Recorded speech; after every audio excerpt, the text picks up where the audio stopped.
Martial master के इस episode की शुरुआत में हम चैंग साहब को देखते हैं जो कि फेंगलेई को बोलता है, मैंने तो तुम्हें पहले ही बोला था लेकिन तुमने इस जगह पर मेरी नहीं सुनी, इसीलिए अब तुम्हें इस जगह पर मरने से कोई भी नहीं बचा सकता है। यह बोलने के बाद चैंग साहब फेंगलेई के ऊपर हमला करने के लिए जाने लगता है। साथ ही वह कई सारे स्लैश अटैक इस जगह पर फेंगलेई के ऊपर कर भी देता है, जिसे फेंगलेई इस जगह पर रोकने की कोशिश करता है। लेकिन चैंग साहब के ये स्लैश अटैक काफी ज्यादा पावरफुल होते हैं, जिसकी वजह से फेंगलेई ने जो स्पिरिचुअल बॉडी इस जगह पर समन किया था वह एक ही झटके में डिस्ट्रॉय हो जाता है और इस चीज की वजह से फेंगलेई की हालत काफी ज्यादा खराब हो जाती है। साथ ही इसे यहाँ पर चैंग साहब के ऊपर काफी ज्यादा गुस्सा भी आ जाता है और वो यहाँ पर अपने थंडर स्वॉर्ड को समन कर लेता है और इस चीज की वजह से फेंगलेई के चारों तरफ थंडर की एनर्जी आ जाती है, जिसे देखकर चैंग साहब जरा सा भी नहीं घबराता है, क्योंकि चैंग साहब को खुद के ऊपर पूरा भरोसा था कि वो काफी आसानी के साथ यहाँ पर फेंगलेई के अटैक को डिस्ट्रॉय कर देगा।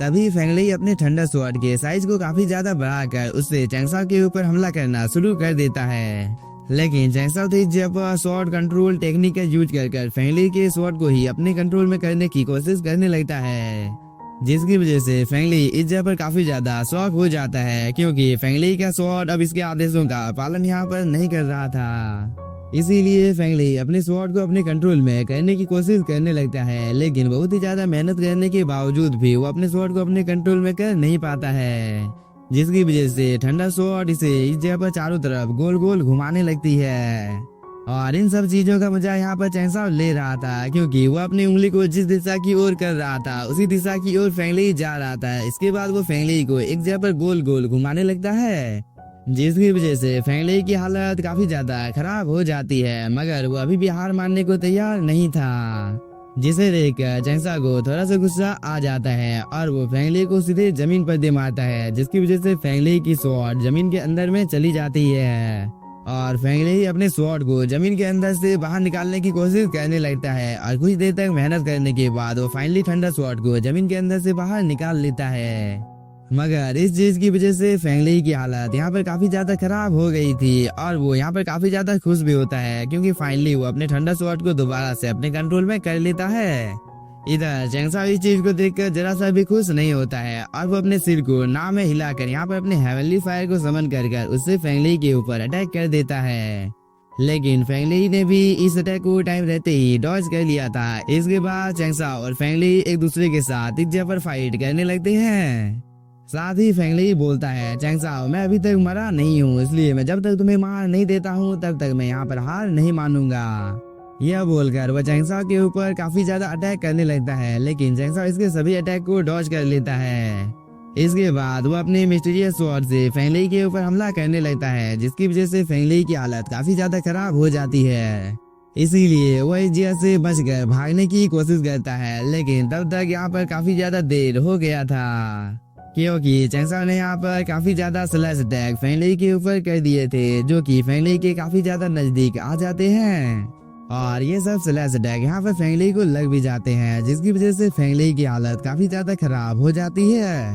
क्योंकि इस चीज की वजह से फेंगलेई काफी ज्यादा दूर जाकर गिरता है। साथ ही वही जगह पर खून की उल्टी भी करने लगता है। इसके बाद वो चैंग साहब की ओर देखने लगता है। इस पर चैंग साहब बोलता है, कुछ देर पहले थे तुम बहुत ही बड़ी बड़ी फेंक रहे थे फेंगलेई, फिर अब इस जगह से तुम अपनी जान को बचाकर क्यों भाग रहे हो? यह बोलकर चैंग साहब इस जगह पर अपने ग्रीन लोटस फ्लेम को समन कर लेता है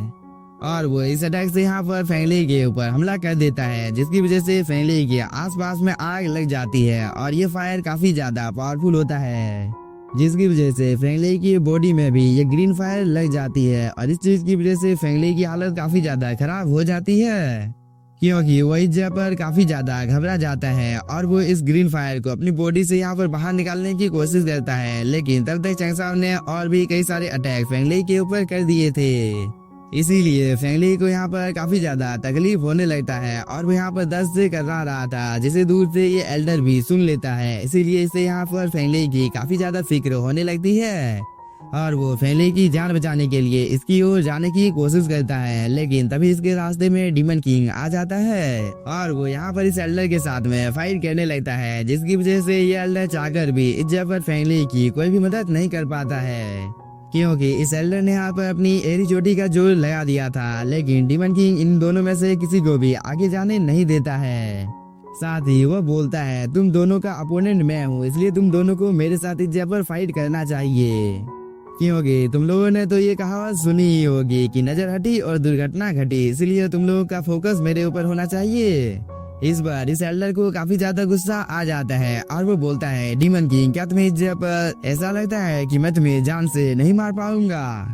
तो तुम्हें इस जगह पर शायद से कोई गलतफहमी हो गई है। यह बोलकर ये एल्डर यहाँ पर अपनी एनर्जी को रिलीज करता है, जिसकी वजह से एक काफी ज्यादा पावरफुल फॉर्मेशन इस जगह पर अपीयर हो जाता है, जिसके अंदर से एक स्पिरिचुअल हैंड बाहर निकलता है, जो कि दिखने से काफी ज्यादा पावरफुल लग रहा था। क्योंकि डीमन किंग भी इस स्पिरिचुअल हैंड को देखकर थोड़ा सा शॉक होता है। तभी ये एल्डर अपनी स्पिरिचुअल हैंड से यहाँ पर डीमन किंग के ऊपर हमला करना शुरू कर देता है,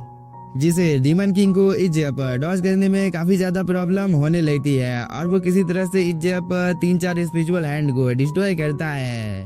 लेकिन जैसे ही इस एल्डर को मौका मिलता है तो वो अपने स्पिरिचुअल हैंड में यहाँ पर डीमन किंग को जकड़ लेता है, जिसकी वजह से डीमन किंग की हालत यहाँ पर काफी ज्यादा खराब हो जाती है। क्योंकि इस हैंड के नुकीले नुकीले पंजे डीमन किंग की बॉडी के अंदर में अब धंसना शुरू हो गए थे और इस चीज की वजह से डीमन किंग यहाँ पर दर्द से कराने लगता है। साथ ही इस चीज को देखकर घोस्ट साइड के एल्डर भी यहाँ पर अपनी पावर को एक्टिवेट कर डीमन किंग के ऊपर हमला कर देता है, जिसकी वजह से काफी ज्यादा घोस्ट बहुत ही तेजी के साथ डीमन किंग की ओर जाने लगते हैं। मगर डीमन किंग ने भी टाइम रहते ही इस स्पिरिचुअल हैंड को इस जगह पर डिस्ट्रॉय कर दिया था और वो इस अटैक को यहाँ पर रोकने की कोशिश करने लगता है। लेकिन तब तक इस जगह पर काफी ज्यादा लेट हो गया था, क्योंकि यह अटैक सीधे डीमन किंग को लग जाता है, जिसकी वजह से डीमन किंग की बॉडी के अंदर में एक होल हो जाता है और इस चीज की वजह से डीमन किंग की हालत यहाँ पर काफी ज्यादा खराब हो जाती है, क्योंकि डीमन किंग सीधे बेहोश हो जाता है।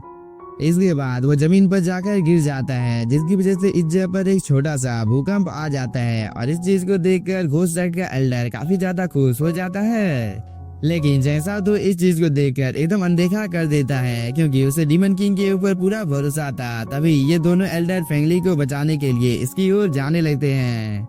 मगर तभी आता है कहानी में ट्विस्ट, क्योंकि डीमन किंग अचानक से उठकर खड़ा हो जाता है और वो इन दोनों एल्डर को पकड़कर सीधे जमीन पर ले आता है और डीमन किंग बोलता है तुम दोनों को क्या लगा था कि मुझे नीचे ले आना इतना ज्यादा आसान है? क्योंकि मैं तो बस इस जगह पर तुम लोगों के साथ खेल रहा था। यह बोलकर डीमन किंग यहाँ पर अपनी एनर्जी को रिलीज करता है,